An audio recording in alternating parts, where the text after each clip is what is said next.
ভাই আল্লাহ যদি আমাকে নিয়ে যায়, আমার বাচ্চাটার দিকে একটু খেয়াল রেখে।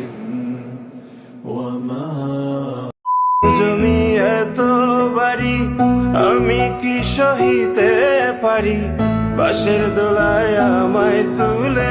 বন্ধুরা, এবার ওসমান হাদির পরিবর্তে ঢাকা ৮ আসনের এমপি হবেন রাকিব হোসাইন।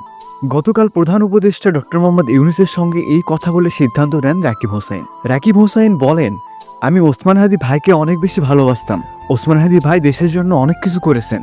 আমি চাই আমি ওসমান হাদি ভাইয়ের পরিবর্তে এই দেশের জন্য কিছু করব এবং তার দেখে যাওয়া স্বপ্নগুলো আমি পূরণ করব। বন্ধুরা, কেমন হবে যদি ওসমান হাদির পরিবর্তে রাকিব হোসাইন এমপি হন?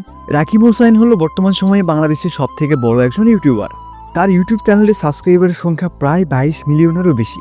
রাকিব হোসাইনের ছোটবেলা থেকে স্বপ্ন ছিল মানুষের সেবা করা, অসহায়, গরিব এবং খেটে খাওয়া মানুষদের পাশে দাঁড়ানো। অবশেষে সেই সুযোগটা পাচ্ছে রাকিব হোসাইন। তবে এই বিষয়টা এখনও চূড়ান্ত সিদ্ধান্ত হয়নি। ডক্টর মোহাম্মদ ইউনূস বলেন, আমরা এই বিষয়ে অনেক চিন্তাভাবনা করে সিদ্ধান্ত নিব, তবে রাকিব হোসাইন ছেলে হিসেবে খারাপ নয়।